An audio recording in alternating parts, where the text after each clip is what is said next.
Olá a todos, bom dia, boa tarde, boa noite. Eu sou André Vargas, de Money Report. Estou aqui em mais um Money Talks. Dessa vez eu converso com o Marcelo Vidigal, que é fundador e CEO da Sales Impact, uma empresa que lidera projetos de aceleração de vendas no universo B2B, e ele também é mentor de startups na área de marketing.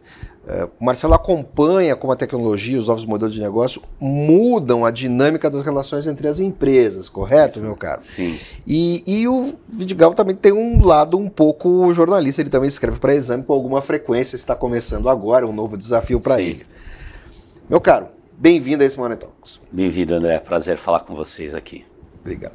Meu caro, assim, de chapa, quais as grandes mudanças recentes que tornaram o marketing e vendas tão relevante para as empresas? Não que vendas não fossem boas, esse combo, esse telhado que abarca esse segmento que você atua aí com relevância. Conta pra gente. Legal, André. Olha, eu acho que sempre foram importantes, né? Só que teve tanta mudança nos últimos 5 anos que as empresas, em geral, estão com dificuldade de lidar com essas mudanças e trazer esta relevância de vendas e marketing para o novo ambiente, para o novo cenário que a gente tem aí no mundo, nos negócios e etc. Né? Então, acho que o primeiro movimento que quem está nos ouvindo aqui precisa entender é que, eu estou falando do universo B2B, tá? Que é a minha especialização. Tem que entender que nos últimos anos você teve um aumento de concorrência muito grande e uma comoditização em geral das soluções. Algumas barreiras de entrada que existiam no passado para você montar uma empresa, para você ter uma solução B2B, pense em tecnologia, por exemplo, muitas dessas barreiras caíram, né? Hoje você tem acesso relativamente fácil a talento, a capital, né? Ficou muito mais barato você construir uma solução, construir uma empresa, né?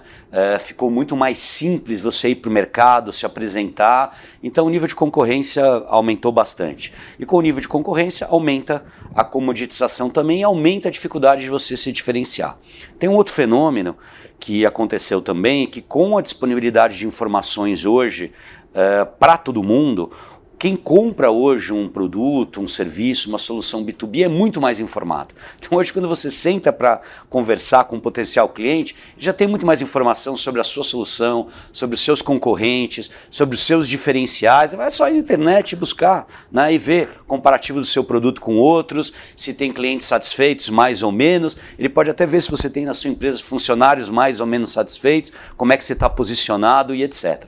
Então, hoje, você tirou aquela vantagem competitiva do passado de ser uma empresa tradicional, com histórico, com uma série de vantagens competitivas que hoje, às vezes, um novo entrante com 2, 3 anos, 5 anos de experiência consegue competir com você em condições de igualdade, né? Então, nesse cenário onde a solução é mais comoditizada, o poder do comprador é maior, como é que você se diferencia? Então eu advogo e defendo a tese de que a forma como as empresas vão ao mercado, como elas estruturam a sua abordagem, o seu trabalho de marketing, como elas estruturam a sua abordagem de vendas, como ela estrutura o time, como ela constrói processos, passa a ser uma vantagem competitiva significativa, onde ele pode ganhar diferenciais em relação aos concorrentes. Meu caro, não há fórmula, claro, mas você tem um modo de atuação e isso tem um roteiro inicial, né? Então, como vocês, na Sales Impact, agem para atingir o comprador no B2B? Porque frigir dos ovos, ali, o primeiro alvo é esse sujeito. Sim. Como é que vocês fazem isso? E esse cara, se esse universo mudou, esse cara também mudou. Sim. Por favor. Mudou. Vou te dar um exemplo do dia a dia, né? Eu, há 5 anos atrás, eu fui chamado pela Uber para um projeto e eu fiz uma primeira reunião lá com eles, tal. Na época era um garoto de 26 anos, tal. Eu estava conversando que estava liderando um projeto. E a gente fez uma primeira reunião, tal. Eu voltei para casa, construí a proposta, nós fomos voltar para ele e eu fui no caminho tradicional. Vamos agendar uma reunião e eu vou te apresentar a proposta. Ele falou, não, vamos fazer por call. né? Não, era antes pandemia, era 2, 3 anos antes da pandemia, né? Esse é tipicamente um comprador da nova geração. Eu não consegui mais fazer uma reunião presencial com ele. A gente avançou no projeto, apresentamos proposta, discutimos todas as possibilidades. Eu não consegui mais apresentar essa proposta presencialmente para ele. Você não tomou mais cafezinho com ele? Não tomei mais cafezinho com ele, né? Então essa é a cara do novo comprador. Mas falando de uma maneira mais estruturada aqui dessas mudanças, desses desafios, André, eu vejo o seguinte, vamos falar de marketing, vamos falar de vendas, né? Falando primeiro de marketing, vamos olhar um pouco as empresas B2B, né? E a grande maioria delas, vamos olhar 5 anos atrás, como é que essa empresa fazia seu marketing? De novo, tem suas exceções e tal, mas na sua grande maioria. A gente é uma empresa que fazia alguns eventos por ano, participava de algumas feiras, uma agência de PR, bom, você conhece muito bem esse segmento, uma pequena agência de comunicação, muitas vezes, para dar um tapa no site, fazer um folder que o vendedor vai levar, e basicamente é isso, né? Uma ferramenta no site, alguma coisa? Uma coisa no site e tal, então assim, coisas relativamente simples de marketing, né? Para conduzir o trabalho anual de uma empresa nessa área. E se você conseguir resolver, às vezes com uma gerente de marketing plena, às vezes não precisava nem ser muito sênior e tal, você resolvia essa parte de marketing relativamente bem, né? Vamos olhar fast forward, né, para os dias de hoje, 5 anos depois. Você tem que estar produzindo conteúdo o tempo todo, né, online, em várias mídias.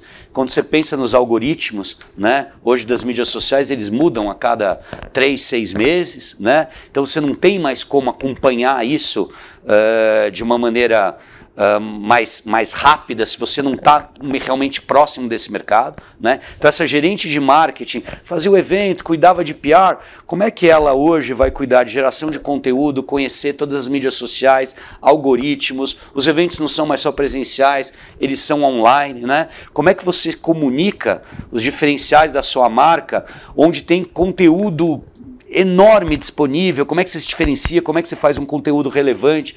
Então assim, as empresas elas não estão preparadas com a estrutura que elas tinham antigamente e com os profissionais que elas tinham antigamente para dar conta dessa nova realidade. Há algum tempo você escreveu que as redes sociais, você não foi apocalíptico nem nada, Sim. Você só falou que assim, as redes sociais deixaram de ser sociais. São cada vez menos sociais, viraram um terreno das empresas, porque é dali que se dá a captação de leads, a busca de dados, a garimpagem e tal. Como é que as empresas podem trabalhar isso melhor? Como é que você ajuda as empresas a fazer isso? Como é que se tornou... Porque tudo bem, você falou que a coisa sofisticou, ótimo. Você falou que as empresas precisam de mais capacidade nesse segmento. Sim. Mas como é que você faz esse casamento dessa realidade com o seu esforço de trabalho que vai trazer resultado para o seu cliente? Como é que você faz essa linkagem? Eu acho que a primeira coisa que é bem importante é dividir os dois mundos, né? Você tem um tipo de trabalho digital no business to consumer, né? E um tipo de trabalho digital no business to business, né? E a gente realmente acredita que tem diferenças importantes entre os dois mundos, né? Então, aqui está falando de uma compra muito mais emocional, aqui está falando de uma compra que tem algum nível de emoção, mas ela é muito mais racional. Aqui você está falando de uma quantidade de ferramentas e competências diferentes. O aqui é o B2C. O B2C, exatamente. Aqui é o B2C e o ali é a sua praia, e aqui é o B2B. Sim, exatamente, né? Então, por exemplo, você tem um trabalho de influenciadores que é muito forte no B2C, que não é tão relevante no B2B, né? Aqui você tem algumas mídias sociais, como TikTok, Instagram, etc., que dá até para aplicar um pouco mais no B2B, mas não tem a mesma relevância que no B2C. Aqui você trabalha uma jornada do comprador muito maior, você está vendendo soluções que têm um ticket médio mais alto, o ciclo de venda é mais longo, então você usa ferramentas diferentes. Então aqui tem muito marketing automation para jornadas mais longas, tem conteúdo que tem que ser muito mais profundo, né, do que no B2C, Você tem que entender uma empresa que está suportando a outra nesse processo de planejamento, construção das campanhas e tal, tem que entrar com muito mais profundidade nos diferenciais daquela solução. Então, são dois mundos bem diferentes. Se a gente advoga, na verdade a gente entende desse mundo aqui, a minha empresa, a gente entende desse mundo e a gente advoga que as empresas precisam de fornecedores que têm esse know-how. Independente de ser eu ou não, mas tem que ter este know-how aqui, porque é muito diferente o que se faz hoje, o que se demanda de uma área de marketing dentro de uma empresa, do que se demandava há 5 anos, e na nossa crença é que é bastante difícil que uma empresa hoje sozinha dê conta de ter todo esse know-how sem algum nível de apoio externo, e isso é a razão da nossa existência em termos de marketing. Tá? Vamos falar de vendas. Posso emendar nas vendas? Vamos lá. Vamos falar de vendas. Afinal, vamos olhar para si. Isso aqui é Money Report, a gente tem que dizer assim, como é que se ganha no final. Exatamente. Vamos lá. Então vamos falar de vendas. Vamos olhar de novo, há 5 anos atrás. O que é uma área de vendas de uma empresa B2B? Tem lá 3, 5, 6 vendedores, vamos reunir todo mundo segunda-feira, tal. E aí, quem vai visitar quem vai tomar cafezinho não sei aonde, quem vai no evento, como é que estão as oportunidades, tal. Tá quente, não tá, olha o pipeline. E voltava dali a uma semana aquele mesmo time para dar um report de como andou a semana. Olha como era esse time de vendas. É o mesmo vendedor, é o que abre porta, faz ligação fria, é o mesmo vendedor que vai tomar cafezinho, é o mesmo vendedor que vai na feira, às vezes era o mesmo vendedor que faz a proposta, e às vezes é o mesmo cara de vendas que vai conduzir aquele cliente dentro da empresa e cuidar daquela conta, etc. O que as novas metodologias de vendas dizem? Que este processo ele tem que ser quebrado e trabalhado em compartimentos, porque cada fase do processo de venda exige um tipo de profissional diferente, exige uma metodologia de gestão desse profissional diferente, exige ferramentas diferentes, e este vendedor é o que eu falo, aquela analogia do pato, esse vendedor antigo é como o pato, ele nada, anda e voa, mas não faz nada bem. Então, quando você olha para o processo de vendas hoje, o processo de geração de uma oportunidade é diferente do processo de conversão de uma oportunidade de novos negócios, que é diferente do processo de você gerenciar esse cliente dentro de casa e fazer vendas adicionais para ele, crescer o ticket médio, a carteira, vender novos produtos, etc.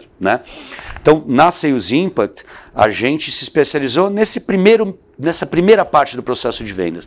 Nós somos uma empresa que aloca times de vendas, processos, metodologia, base de dados para gerar bons leads. Então a gente entrega para o nosso cliente uma reunião agendada em uma empresa que ele tem interesse em penetrar. Ele não precisa trazer para dentro a complexidade de como é que eu vou resolver base de dados, que ferramentas que eu vou usar, será que eu sei buscar esse perfil desse vendedor que prospecta, será que eu sei gerenciar, como é que eu treino esse cara, como é que eu retenho essa estrutura, e é isso que a gente resolve, porque dentro desse novo processo de vendas, faz sentido você trazer uma empresa especialista para gerar oportunidade, e a partir do momento que a oportunidade está gerada, aí você toca o resto desse processo de vendas com o seu time interno, que é altamente especializado na sua solução, que vai saber fazer o processo de conversão, mas esse time de vendas não é o time mais bem preparado para fazer a geração de novas oportunidades.